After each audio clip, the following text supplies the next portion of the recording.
Public Accounts to deliver his sponsorship speech. Representative Paduano is recognized to deliver his sponsorship speech. Thank you, Mr. Speaker. Thank you, Majority Floor Leader. Mr. Speaker, my dear colleagues, ladies and gentlemen, good afternoon.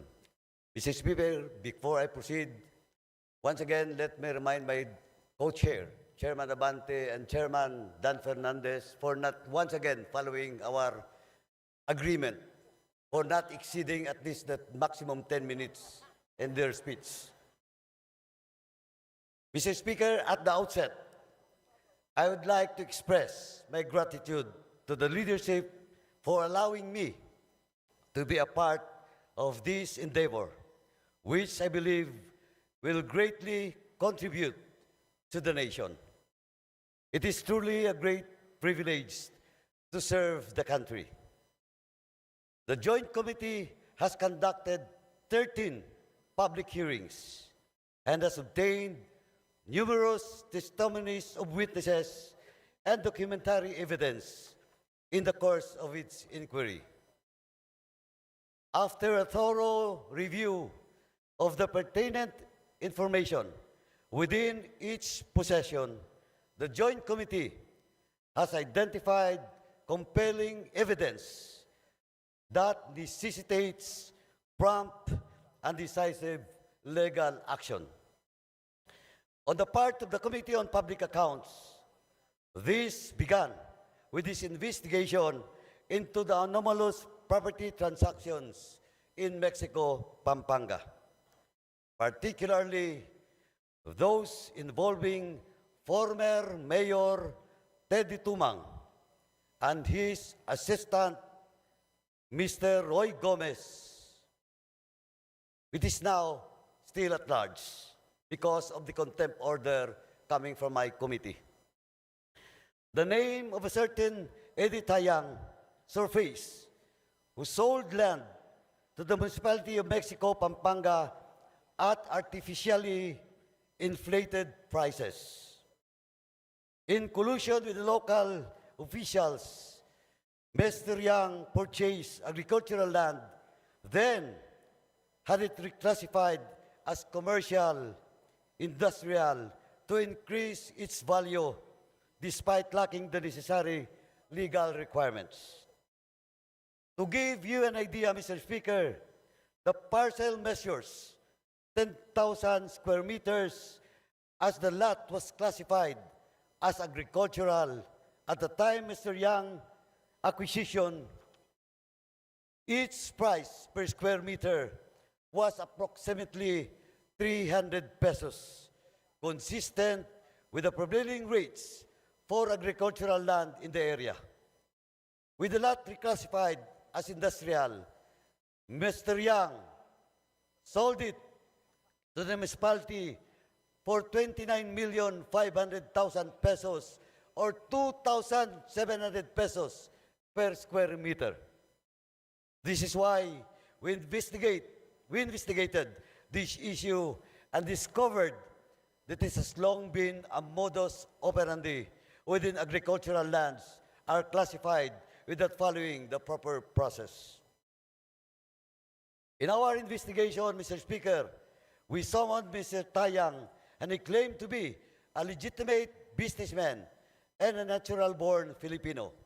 However, when we asked him for documents, he was unable to provide any documents and eventually stopped attending the hearings.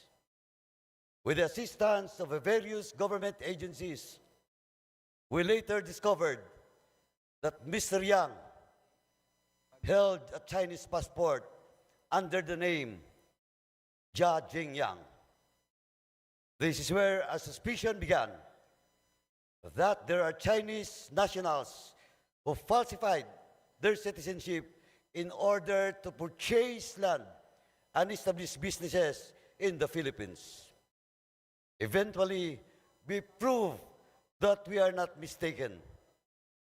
The Committee on Public Accounts investigation into Mr. Teddy Yang, Mr. Roy Gomez, and the former Mayor Teddy Tumang uncovered a network of illicit activities that pose a significant threat to our national security and economy. Additional investigation have linked Mr. Yang to Mr. Willie Ong as suspected drug trafficker. In 2023, a warehouse located in Mexico, Pampanga was raided, resulting in the seizure of approximately 3.6 billion worth of shabu. This warehouse belongs to Empire 999, and the land where the drug warehouse was constructed was previously owned by the Tumang family.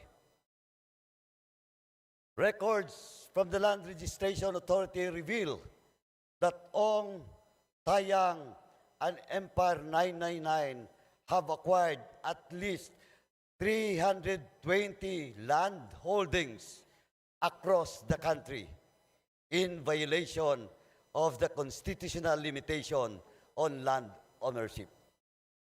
Mr. Speaker, former Mayor Teddy Tumang admitted meeting with Mr. Tayang several times and even went to China together for a business trip. Mayor Tumang likewise admitted knowing personally suspected drug lord Kai Kiming aka Willie Ong. Relevantly, the Anti-Money Laundering Council confirmed that Willie Ong and Mayor Teddy Tumang, through his company, the Morning Sun Industries, have conducted financial transactions with each other. Mr. Speaker, this is just the tip of the iceberg.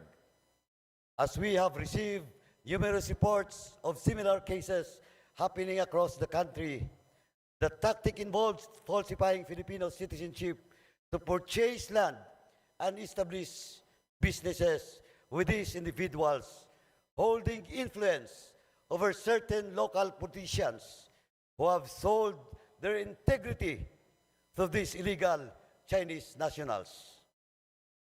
Because of the aforementioned findings, the Joint Committee came up with several remedial legislation to address the issues, and namely House Bill number 11043 and House Bill 11117, as mentioned by Chairman Ace Barbers.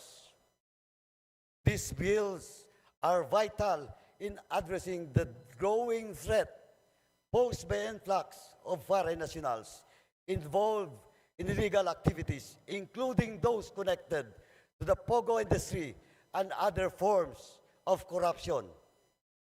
Through these legislative measures, we intend to strengthen our national security, uphold the integrity of our citizenship laws, and protect the Filipino people and our land from unlawful foreign influence.